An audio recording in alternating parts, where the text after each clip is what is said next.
নমস্কাৰ বন্ধু বান্ধৱীসকল অসমৰ লগতে ভাৰতবৰ্ষৰ বিভিন্ন প্ৰান্তৰ পৰা খবৰসমূহ চাই থকাৰ বাবে ধন্যবাদ। আপুনি যদি আমাৰ ইউটিউব চেনেলত নতুন হয় চেনেলটো ছাবস্ক্ৰাইব কৰি ভিডিঅ'টো লাইক কৰি দিব। অতি আমাৰ গুৰুত্বপূৰ্ণ প্ৰথমটো খবৰ ঠকিয়ে খেদিম বাংলাদেশীক হিমন্ত বিশ্ব শৰ্মাৰ ডাঙৰ ঘোষণা। আমছুৱে কি ঘোষণা কৰিলে চাওক। আমছুৱে ক'লে সাহস আছে যদি বাংলাদেশী ৫% উলিয়াই দেখাওক। সাহস আছে যদি শতাংশ বাংলাদেশী চিনাক্ত কৰি দেখাওক হিমন্ত বিশ্ব শৰ্মাই।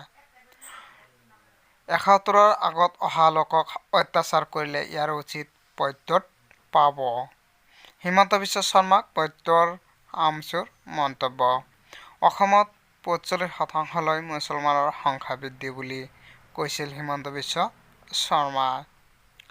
ঝাৰখণ্ডত থকা অবৈধ বাংলাদেশীক গোৰ মাৰি খেদাৰ ঘোষণা কৰিছিল মুখ্যমন্ত্ৰীয়ে।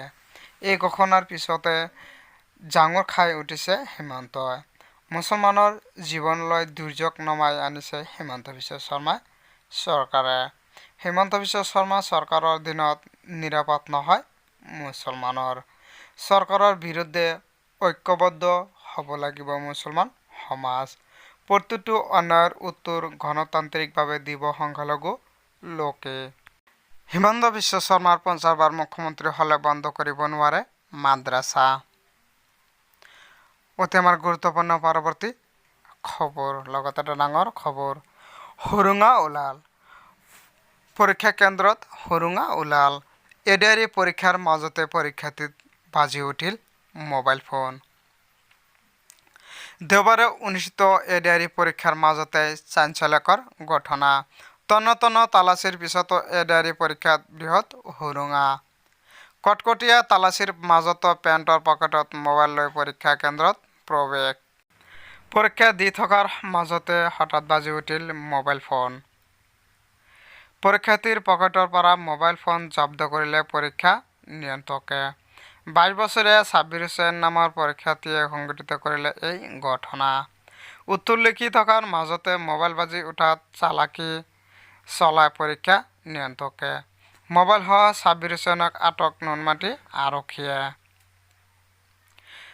জেৰাৰ অন্তত থানাৰ পৰা আৰক্ষীয়ে পঠাই দিলে ধৃত ছাব্বিৰ হুছেইনক।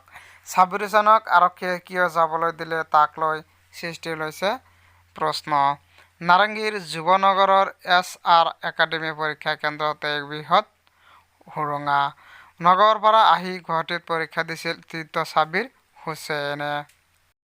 পৰৱৰ্তী খবৰ লগতে এটা ডাঙৰ খবৰ লোকপিয়লক লৈ ডাঙৰ খবৰ। ২০২৫ চনত আৰম্ভ হ'ব লোকপিয়ল। হয় বন্ধু বান্ধৱীসকল লোকপিয়লক লৈ ডাঙৰ ঘোষণা। ২০২৫ চনত দেশত আৰম্ভ হ'ব লোকপিয়ল। ২০২৬ৰ ভিতৰত সম্পূৰ্ণ হ'ব লোকপিয়লৰ প্ৰক্ৰিয়া। ইয়াৰ লগে লগে সলনি হৈ পৰিব জনগণৰ প্ৰক্ৰিয়া।